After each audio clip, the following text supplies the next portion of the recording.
الحمد لله وحده والصلاة والسلام على من لا نبي بعده أما بعد فأعوذ بالله من الشيطان الرجيم بسم الله الرحمن الرحيم بديع السماوات والأرض أنى يكون له ولد ولم تكن له صاحبة وخلق كل شيء وهو بكل شيء عليم بدیع السماوات والارض موجد ہے، کارساز ہے، بنانے والا ہے زمین اور آسمان کو۔ انا یکون لہ ولد، اس کے لیے اولاد کیسے ہو سکتی ہے؟ ولم تکن لہ صاحبۃ،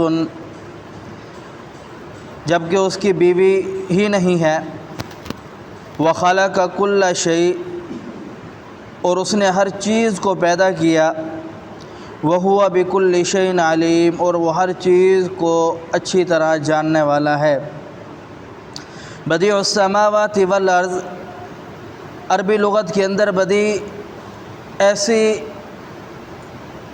چیز کے لیے بولا جاتا ہے کہ جب بندہ کوئی ایسی کارسازی کرے جس کا کوئی موجد ہی نہ ہو، جس کا کوئی نقشہ ہی نہ ہو، تو اللہ رب العالمین فرماتے ہیں بدیع السماوات والارض، اللہ رب العالمین نے آسمان کو نئے سرے سے تسلیم کیا، اس کا کوئی نقش و نگار نہیں تھا۔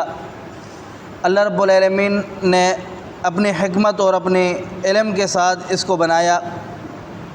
انا یکون لہ ولد ولم تکن لہ صاحبۃ، اور فرمایا کہ جو رب آسمان اور زمین کو بنانے والا ہے، خالق ہے اس کا، اور اس کے اندر جتنی بھی مخلوقات ہیں ان سب کا خالق ہے، اس کے لیے اولاد کیسے ہو سکتی ہے حالانکہ اس کی بیوی ہی نہیں ہے؟ پیچھے آپ نے سماعت فرمایا کہ اللہ رب العالمین نے مشرکین کی مذمت کو بیان فرمایا۔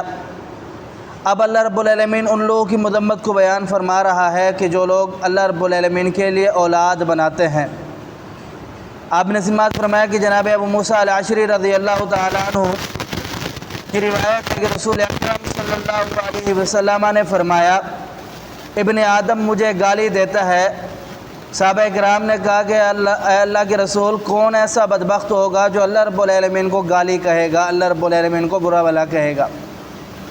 تو جناب رسول اکرم صلی اللہ علیہ وسلم نے فرمایا جو شخص اللہ رب العالمین کے لیے اولاد بنائے گویا کہ اس نے اللہ رب العالمین کو گالی دی ہے۔ یہود جو تھے وہ کہتے تھے جناب عزیر علیہ السلام اللہ رب العالمین کے بیٹے ہیں۔ نصارہ جو تھے یہ کہتے تھے جناب عیسیٰ علیہ السلام اللہ رب العالمین کے بیٹے ہیں۔ اور مشرکین مکہ جو تھے یہ کہتے تھے فرشتے جو ہیں یہ اللہ رب العالمین کی بیٹیاں ہیں۔ تو اللہ رب العالمین نے ان تینوں گروہوں کے جو عقائد ہے ان کی تردید کی اور فرمایا کہ اللہ ایسی ذات ہے جو واحد وحدہ لا شریک ہے، اس کا کوئی ثانی نہیں ہے، نہ اس کی اولاد ہے نہ اس کی والدین ہے۔ فرمایا کہ وخلق کل شیء، وہ ہر چیز کو پیدا کرنے والا ہے۔ جیسا کہ جناب آدم علیہ السلام کو اس نے پیدا کیا، زمین و آسمان کو پیدا کیا، زمین و آسمان کے اندر جتنی بھی نعمتیں ان ساری کی ساری نعمتوں کو پیدا کیا۔ جو شخص بنانے والا ہو، جیسے کہ اللہ رب العالمین نے نعمتوں کو بنایا، ایسے جیسے پیچھے آپ نے سنا کہ اللہ رب العالمین کی کوئی بیوی نہیں ہے، اللہ پاک فرماتا ہے اس کے لیے کوئی بیوی نہیں ہے صاحبہ۔ جو شخص پیدا نہ ہو، کوئی چیز پیدا نہ ہو، اسے بنایا جائے تو وہ اولاد نہیں ہوتی، مخلوق ہوتی ہے۔ اللہ رب العالمین نے دراصل اس بات میں سمجھایا یہ ہے اور فرماتا ہے کہ اللہ رب العالمین ہر چیز کو پیدا کرنے والا ہے، ہر چیز پر قدرت رکھنے والا ہے، ہر چیز پر کارساز ہے۔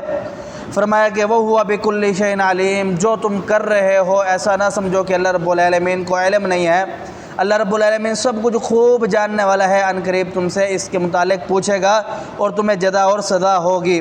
اللہ سمجھنے عمل کی توفیق دے۔ اقول قولی ھذا استغفر اللہ لی ولکم ولسائر المسلمین۔